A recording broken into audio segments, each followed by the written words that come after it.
All right, welcome everybody to the Dialogue Project version online.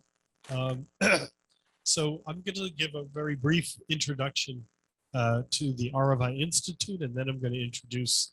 Hold on a second. You're letting people in? Like, okay.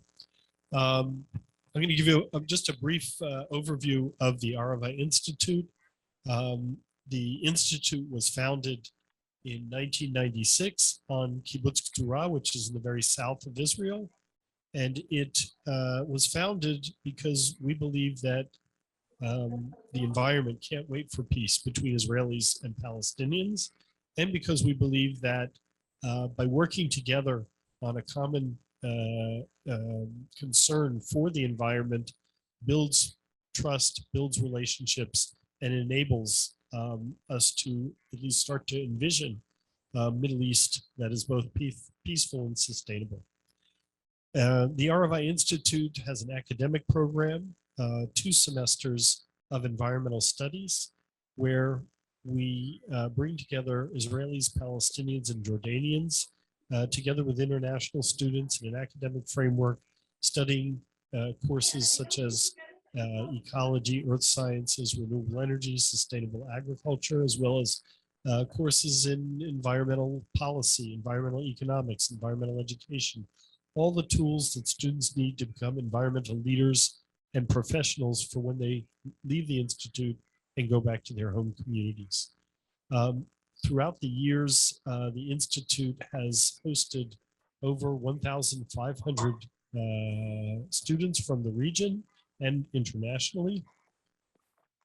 When we began the Arava Institute many years ago, we thought that we could just bring a bunch of Jews and Arabs together, throw them in a room, teach them about the environment and all the rest of that stuff, quote unquote, they would deal with on their own. We found out very quickly that it doesn't work that way, that if we didn't initiate the conversation, then the conversation might not happen. And so early on, we created a program that our 2 guests, who I will introduce in a minute, I'm sure will relate to. It's called the Peacebuilding Leadership Seminar, which is in addition to the regular academic classes, a once a week, not for credit program where we talk about what the students don't want to talk about. So we talk about history, politics, religion, war, occupation, terrorism, all the things that bring up the emotions. Of course, it's the Middle East, so the sessions are not very quiet, sometimes ending with people screaming and yelling at each other and stomping out the door. But what makes the Arava Institute a unique place is the fact that we are located on Kibbutz Keturah, which is in the desert in the middle of nowhere. So the students basically have no place to go except back to the same rooms where they are sharing coffee, sharing tea, sharing shesh computers, and many times students will say to us, hey, I didn't come here for this. I came here to study the environment. And we tell them that you really can't learn how to live in peace with nature until you've learned how to live in peace with your neighbors. So as I said, we have over 1,500 alumni throughout the world. Many of them, about 2/3, are in the Middle East. And today we are honored by having 2 of our graduates of our program, Odelia Matar and Mohammed Al-Azraq, coming to you live from somewheres in the Middle East. No, you're in Toronto? I am close to Toronto, about an hour east of it. Right, okay. So, but Odelia is in Israel, I believe. And I just want to start by, first of all, thanking both of you for joining us. Keep in mind it's 7 hours ahead in Israel, so it's already quite late at night. So Odelia, we're keeping Odelia up. Odelia Matar was born and raised in Jerusalem and is currently studying media and communications at Sapir Academic College in Sderot.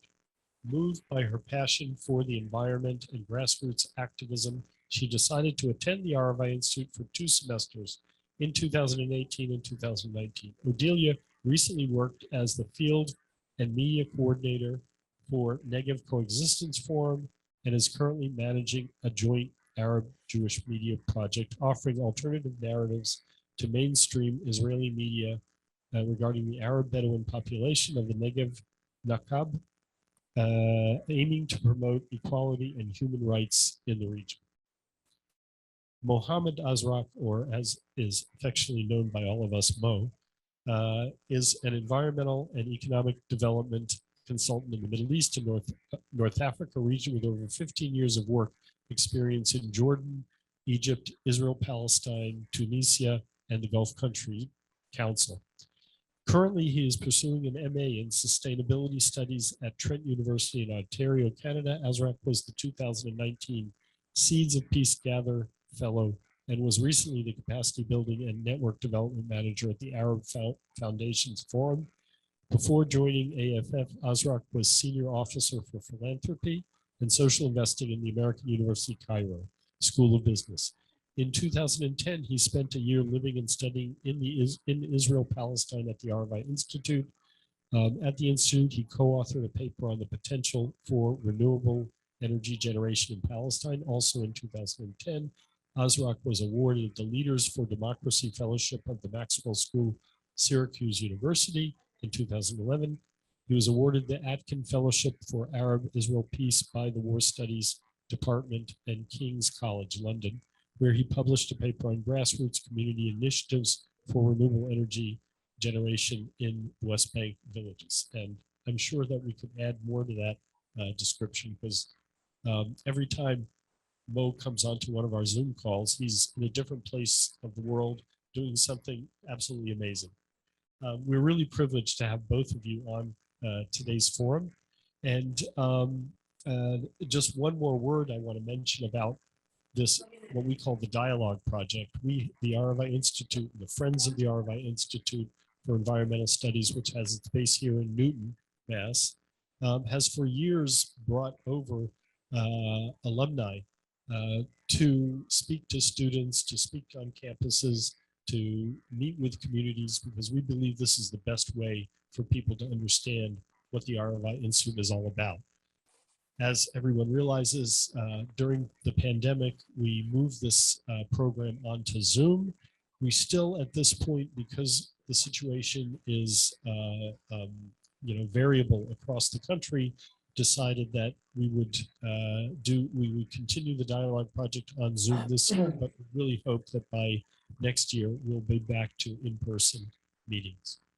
So I want to start simply by asking both Adelia and Adelia and Mohammed to tell us a little bit about their background before they came to the Arava Institute, and what was the motivation for coming to the Institute. So what were you doing prior to the Arava Institute experience, and what was your motivation for coming to the Arava Institute? Who wants to start? Adelia, please go first. We haven't played that game in a while. So thank you everyone for joining us today, and thanks for having me on behalf of the Arava Institute. So my name is Vidalias. I was born and raised in Jerusalem, in a neighborhood called Armon HaNatziv. It's close to East Jerusalem. It's on the border with Jebel Mukaber, which is the largest Arab or Palestinian village in Jerusalem. And growing up, I wasn't very aware of the political environment around me. I was very much influenced by the very, I would say, American and Zionist rhetoric in my household, and also Israeli mainstream media, as well as the education system, the Israeli education system. And when I'd finished my high school, I joined a pre-army gap year. And after the pre-army gap year, I decided to join a permaculture course and try and learn how to grow my own food. That kind of brought me into the environmental scheme of things and into a trajectory that would bring me to travel around the world, and especially in Europe, and find alternative communities who are trying to live self-sustainably. And after traveling for a bit in Europe, I decided to go to Lesbos in Greece, where refugees asylum seekers were arriving from many Middle Eastern countries as well as West Africa, mostly Syrian, Iraqi, and Afghani people. And while I was there, I also had a few interactions with Palestinians, most notably a Gazan who had fled Gaza in order to seek asylum in the European Union. And when I had met him, I remember him, his name was Mustafa. We were working in a clothing distribution center. And we exchanged a few words. He asked me where I was from, I asked him where he was from. And there was this moment of reckoning that I'd traveled around the world. I'd been around Europe and Morocco and also the Americas a bit, and looked for kind of people who need, where can my privilege help others? Where can I bring forth the values that I learned from my Jewish upbringing, like tikkun olam, like forms of equality and empowering. And when I met Mustafa, there was this moment of they're refugees or they're stateless people 20 meters from where I grew up. There's millions of people who are struggling for equality and freedom and human rights right in the place where I grew up. So I kind of had this melting pot of environment on one hand and wanting to create, improve and interact with sustainable communities. But also I wanted to find where is the overlap between these environmental values with values of equality in my region and in my homeland.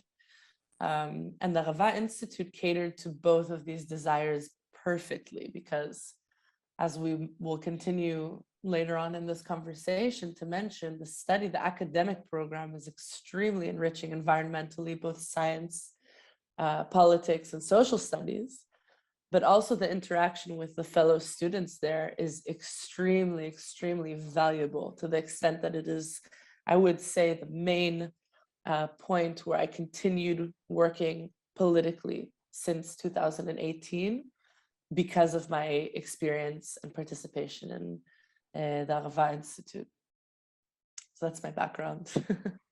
Great, thank you, Odilia. Mo, do you want to tell us a little bit about your personal background before you came to the Arava Institute and what motivated you to come join the Institute? Of course. It's always a pleasure to join you, David and Odelia. I have known Odelia for a few years now, and I traveled with her across the United States a couple of times. And so it's wonderful to reconnect, albeit virtually here.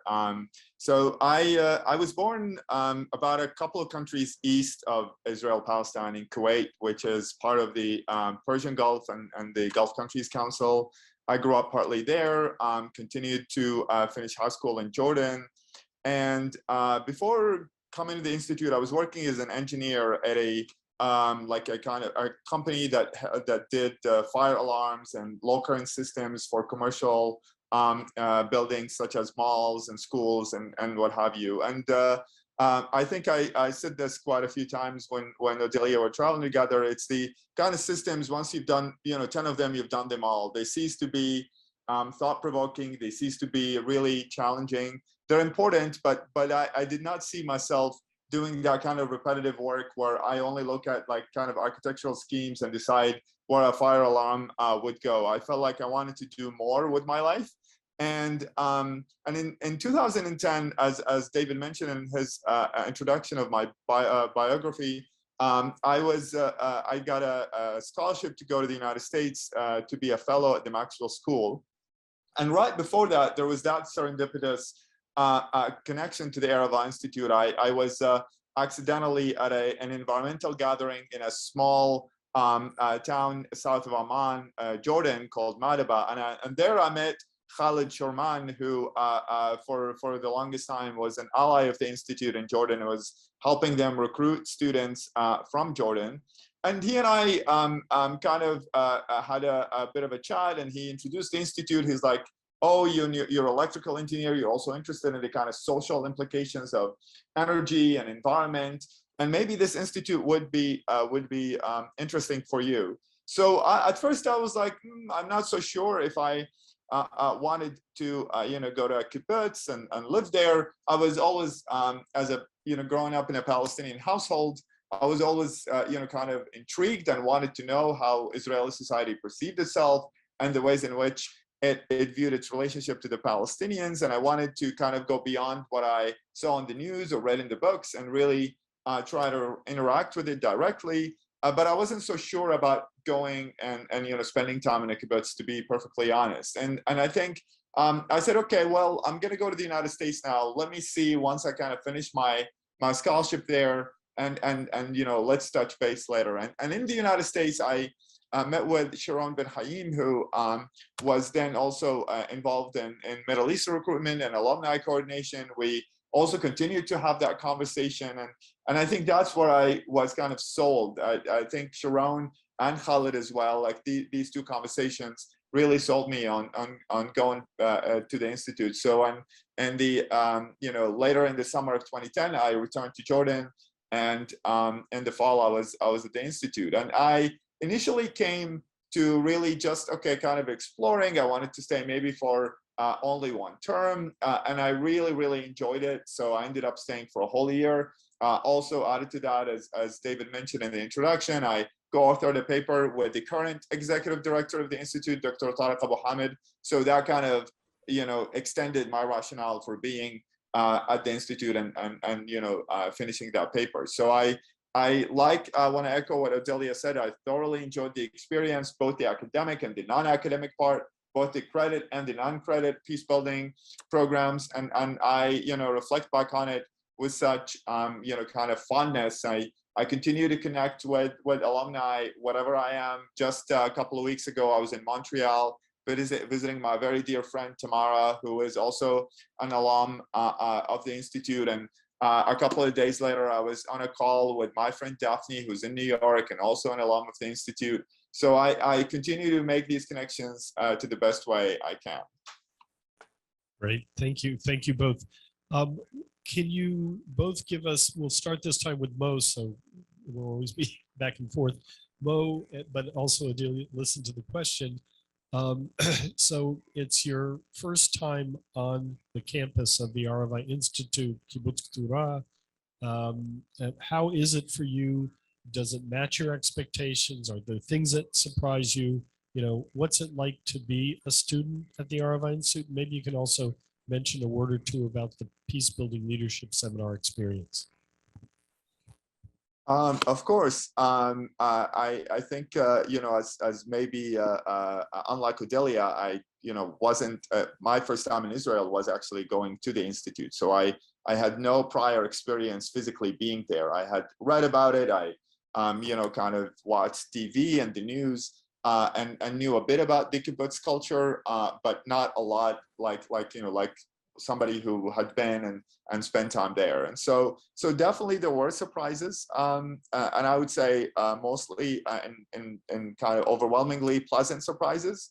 I felt welcomed. I felt embraced. I had an adopted family on the kibbutz who would welcome me and have me come and have tea and cake with them and exchange interesting conversation. My kibbutz mother was from Morocco originally, so we talked about also the Mizrahi component and kind of Jewish life in the Arab world, if you will, and all of these challenges. And so it was really wonderful in that respect. In terms of the peace building program, I think it's really the hallmark. Yes, it is a non-credit program or non-credit part of the program, but I think it's the hallmark of the Arava Institute. I think it's it would not have been the same program without it. And I would say it's a kind of an emotionally intense experience at times, but it's a very rewarding, very educational experience for anybody, whether or not you were born in that conflict or lived it. You still could learn a lot by really stepping out of your own identity and kind of seeing how others view and perceive this conflict. And I think that was really the highlight for me, is really understanding how Israelis saw themselves in relationship to the conflict by way of traveling through our peace building trips to various parts of the country, or also, through the conversations that we had at the kibbutz through our peace building sessions.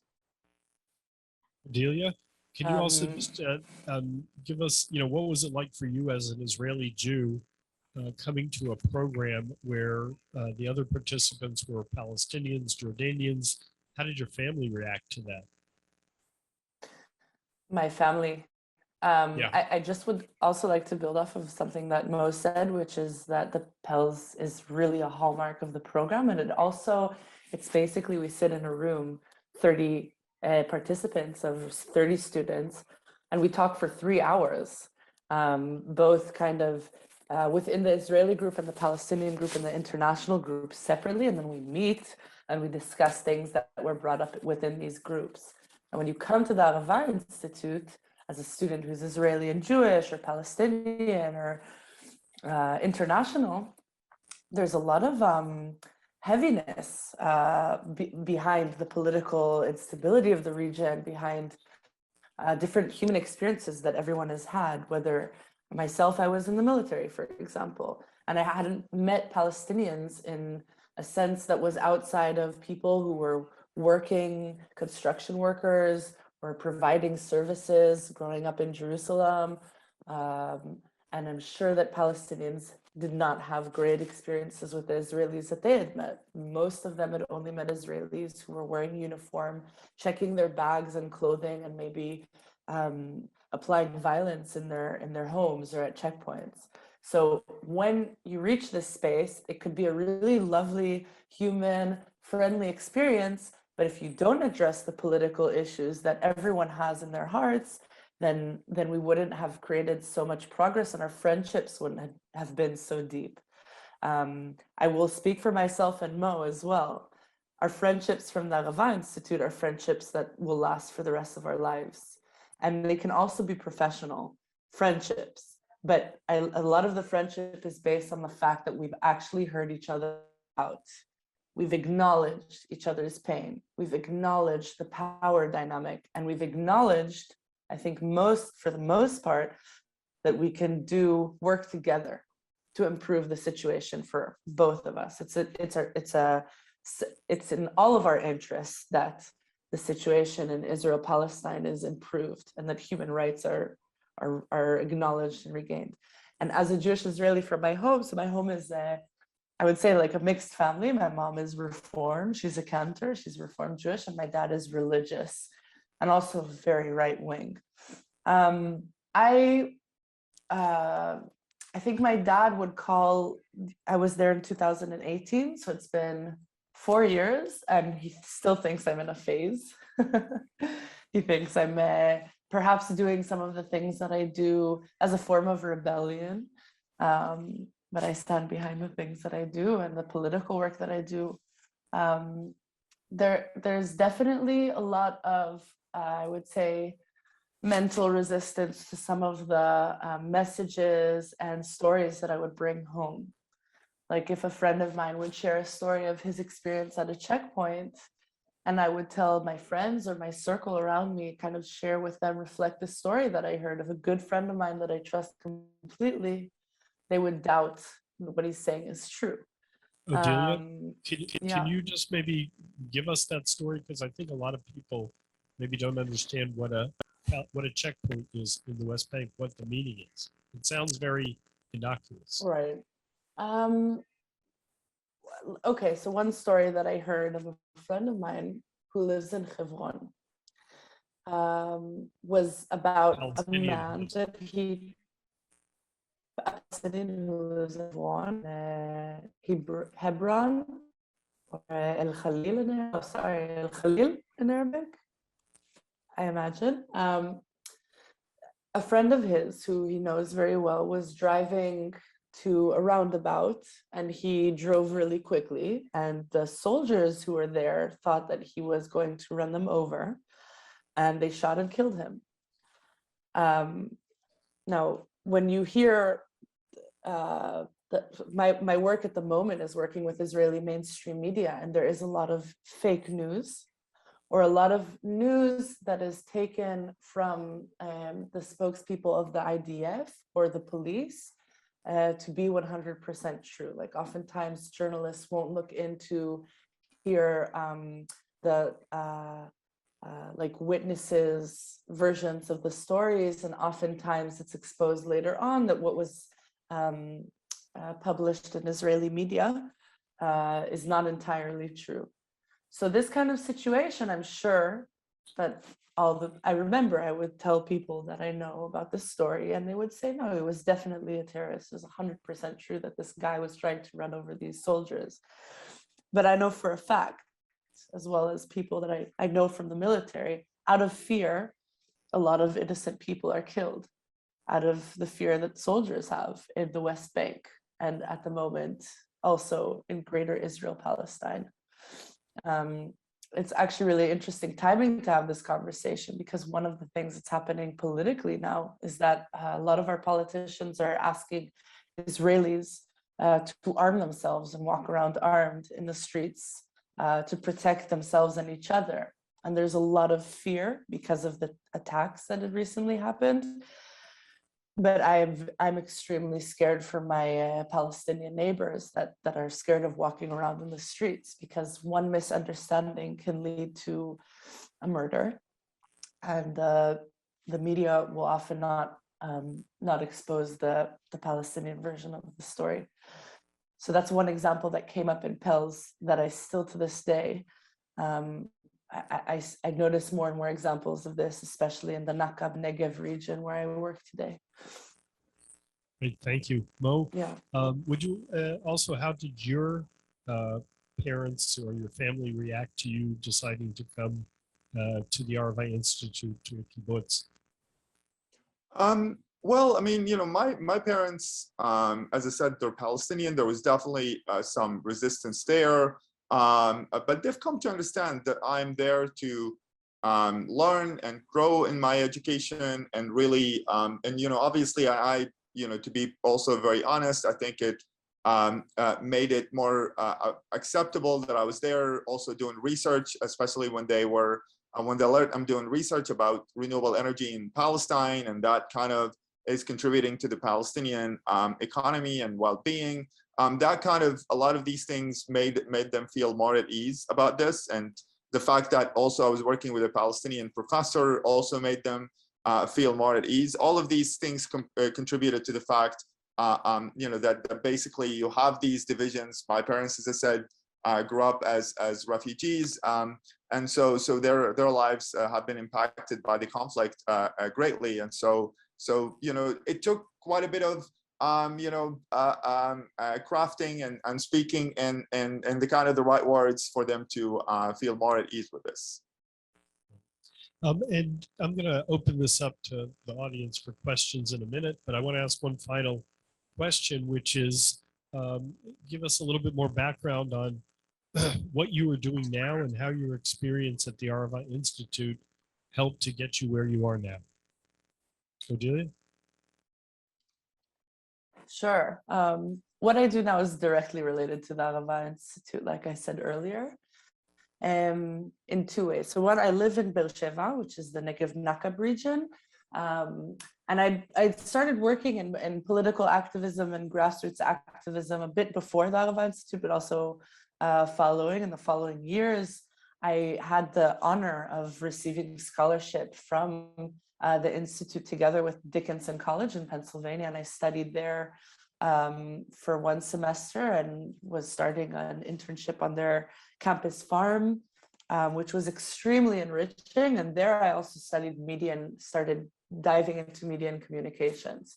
So when I came back during COVID, I was trying to think what is the best tool that I can use to improve the lives of the people around me and continue my activism, but take it up a notch, bring it into the broader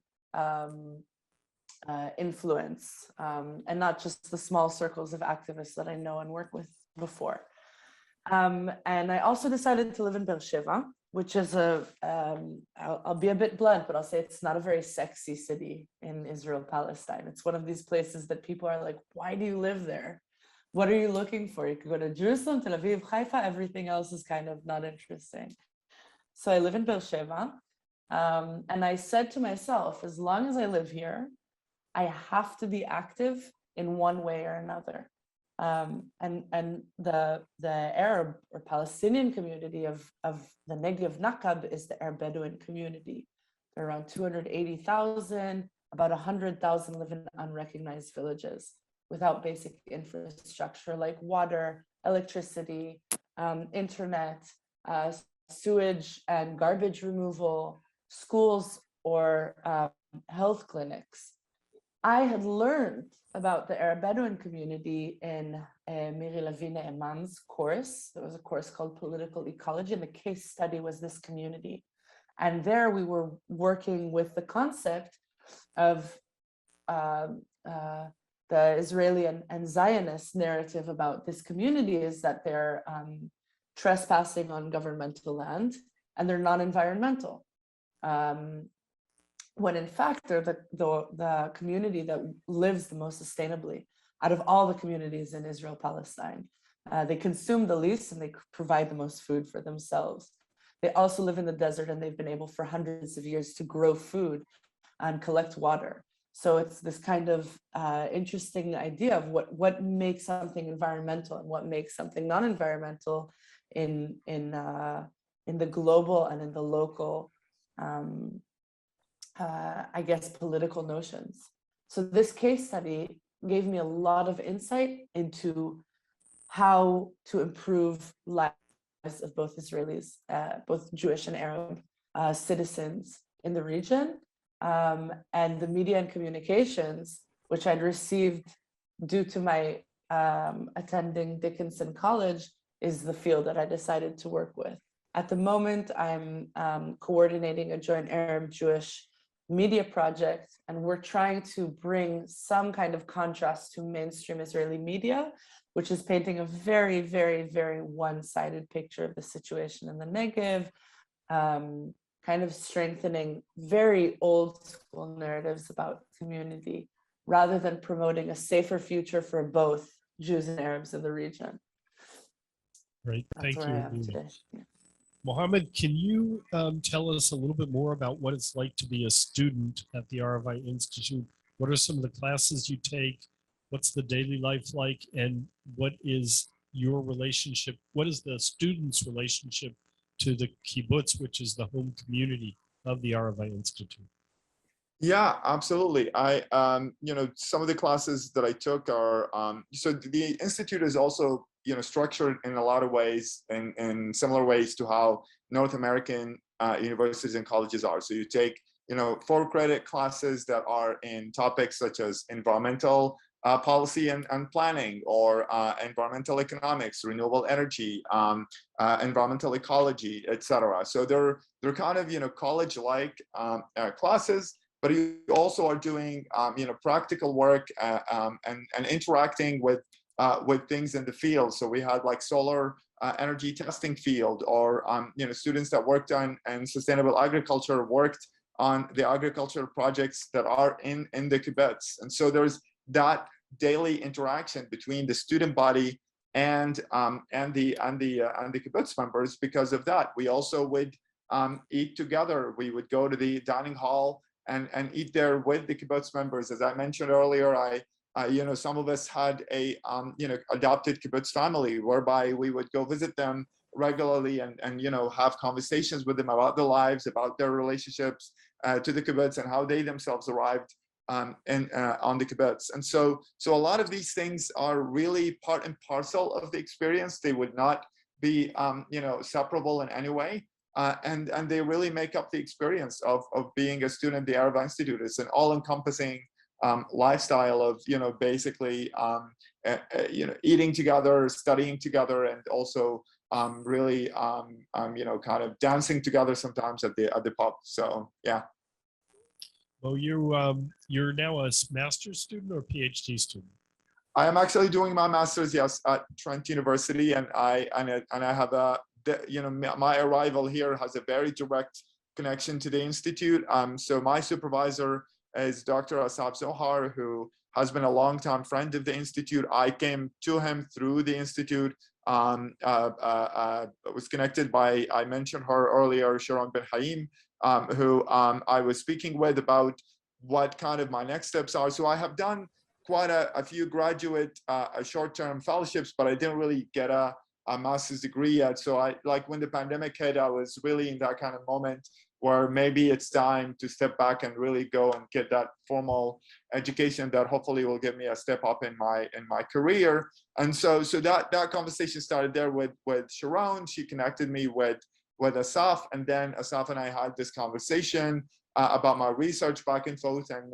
And you know, I honestly started my first term, I was still in Amman. I could not come before the program started, because back then Canada would not welcome international students because of the pandemic.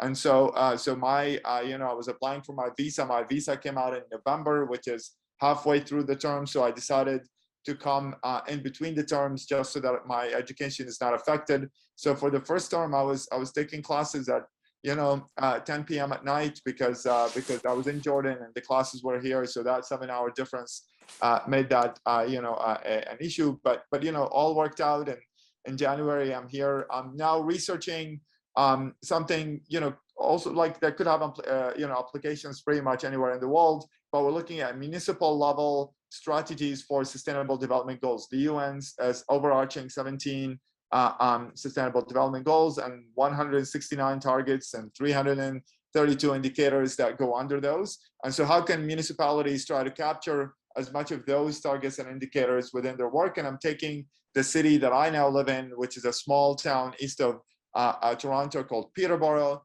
And that's where I'm basing my research, is to help the city measure its sustainability development goals, targets, and indicators.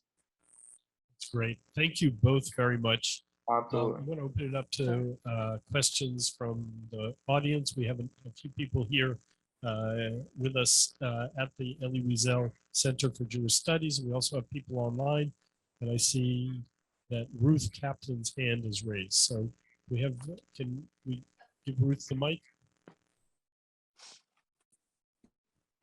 Hi, hi, David. I don't know if you remember me from the Arava Institute bicycle ride. It's good to see you in Boston. It's great, it's great to hear from the alumni of the Institute. I was there a couple of times, and so I can relate very much to what you experienced.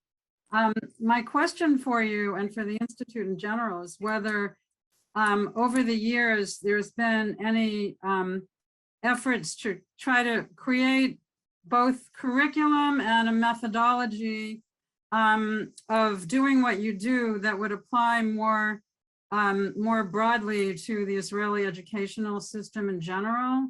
In other words, have there been any efforts at like professional development for Israeli teachers or curriculum specialists who would take the kind of science and that you do, you know, environmental science, which is such a great subject. I mean, it's so relevant, and science, as you say, knows no borders, and kind of brings that kind of approach to some of the schools, maybe high schools in Israel, where you could try to create partnerships among Arab and Jewish schools that would sort of replicate a little bit of what you're trying to do, what you are doing successfully at Arava. I can provide part of an answer, but Mo or Odelia, do you want to add anything before I say?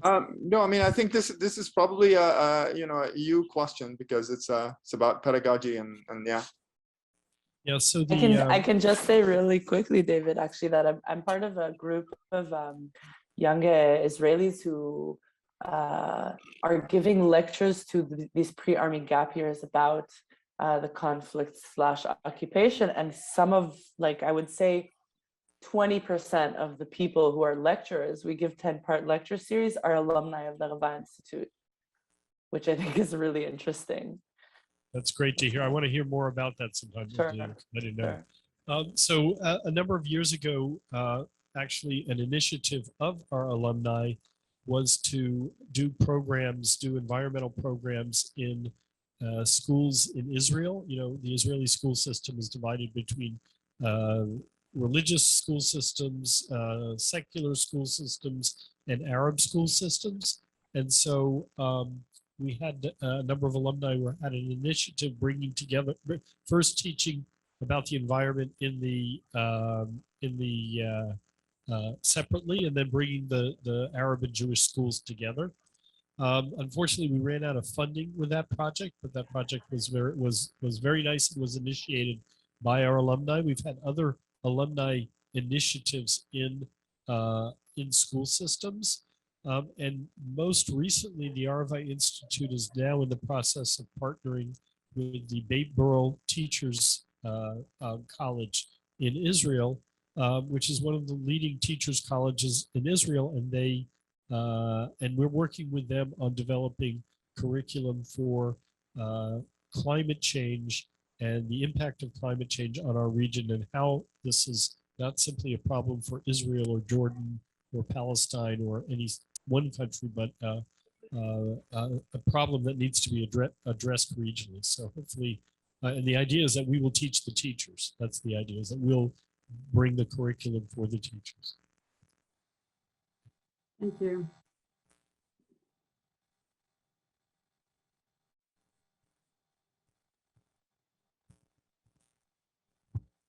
Thank you so much, Mo and Vidalias. Really appreciate it and love learning more about the Institute.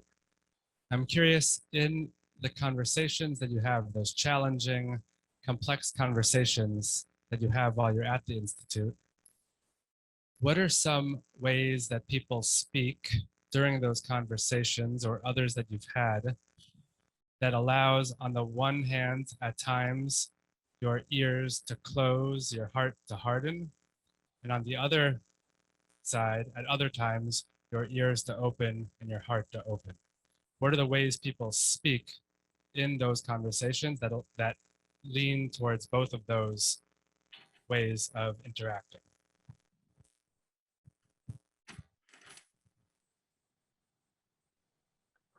I can start, but I also want to Yeah. hear Mo's answer to this question. It's a great question. Can I ask what's the name of the person who asked? Who asked the question? What was your name? My name is Rabbi Eli Lehman. I'm the campus rabbi here at Boston University. Hello. Great question. That's beautiful. Like it's a fundamental question. I think, okay, two things that came to mind. One is the moment that people will start a notion or an idea or a value by generalizing the other and creating the separation between the other and myself, but in a way that says, you Arabs or you Israelis. I think most people's hearts were hardened. And I imagine this is very similar in the United States with different political areas of conflict. And you say like illegal immigrants. So also the terminology is very important. Or I don't know, black folk or white folk. All these generalizations create it's difficult to move on from there. As well as semantics. Semantics in in this area and in our conversation is really important. And it also we wouldn't agree on some of the words and terms to use to describe the example of the occupation or conflict, freedom fighter or terrorist, IDF, the Israeli Defense Force, or the Israeli Occupation Force, IOF. They're different terminologies, but we would try and hash them out and not generalize. Something that really opens people's hearts. This is a tip that I think I use in communications and in journalism as much as I can, is bringing the individual human story that can give someone a grasp of the greater scheme of things. What is my experience from home? What are the hardships I've faced? Like this friend I said from Hebron, or other friends from other areas who would just tell me like a day in their life. And not talk about checkpoints as a huge issue, or not talk about basic infrastructure in the larger scale, or like speaking about hundreds of thousands of people, but rather one single family brings knowledge onto the larger frame. So that's a tip I would use as well for other people who are trying to reach points of dialogue. Very good, Odelia. Thank you. Mo? Absolutely. I mean, I echo what Odelia said. I think one of the examples that always come to mind when I speak about this and the conversations that really happen and the perception changes that result from that is one when I traveled with one of my friends from the Institute to her kibbutz up north. So her kibbutz is very much up near the Sea of Galilee. And it was right before Passover that we traveled to her parents' home to have dinner and stay over. And then we were going to be camping out in the Golan Heights. And it's at that dinner table that my friend Karen looks at me and says, you know, Mo, you're the first Arab friend I bring home to my family. And, you know, I was absolutely touched by this experience, but I think it really emanates from the kind of transformation that I think my friend went through as a result of you know, going to the Arava Institute and being part of that program and all these conversations. So, you know, we started out in the fall and Passover usually happens in the spring. So she had about 6 months of these really, you know, kind of intense and really, I think, transformative conversations that led to that change. And I felt welcomed at her parents' home. Her parents were very lovely. Also really gave me that thinking is how can we scale this conversation up so that many, many more people, both Israelis and Palestinians, can have this conversation and therefore can be able to welcome each other at each other's homes. And so I think that's really, I think the power is the depth of the conversation that is you know, I've been part of so many other peace building programs, and I think the Arava Institute is so unique because of the depth that it goes into. So I mean, you know, this is not to say that we are basically like, you know, the best, but, you know, we are different and unique in that way, because some of the other programs that may take people for a week or two and give them that kind of, you know, camping experience is really good as a first start, but it's really hardly enough to get that kind of level of transformative conversations to happen if people don't break bread and have coffee and really go to class with each other for months for this process. I think that's really where I saw the transformation take place. Great, thank you both. Are there any more questions? Questions from the Zoom audience? No? Questions from our live audience? Anybody here? Questions? No? Okay, then considering the late hour, I want to release Odelia. Mo, you can go back to work. That's fine with us. And give my regards to Asaf. And look forward to seeing everybody back in the Middle East when I'm finished here at Boston. So thank you all. Thank all of you for coming. And thank all of you who joined us online. Thanks for having us. Yeah, Thank you. Yes, thanks for having us. All right. If anybody is interested in attending the Arava Institute, please contact me or you can contact info@arava.org or David at arava.org, and I will be happy to direct you to our website, which is simply arava.org. You can also just do that yourself. Go to the website. David, I'm sorry to interrupt, but we forgot to mention something really important, which is that it's a lot of fun. We have such a good time. Honestly, if you want to enjoy a semester and have a great time and meet really interesting, diverse people and have great facilities around you, I would highly recommend it, as well as the political and environmental reasons of joining. Thank you very much, Adelia. Okay, Sure. Thank you, Adelia. Thank you, Mo, and thank you, everybody from the home audience. Bye-bye. Shukran.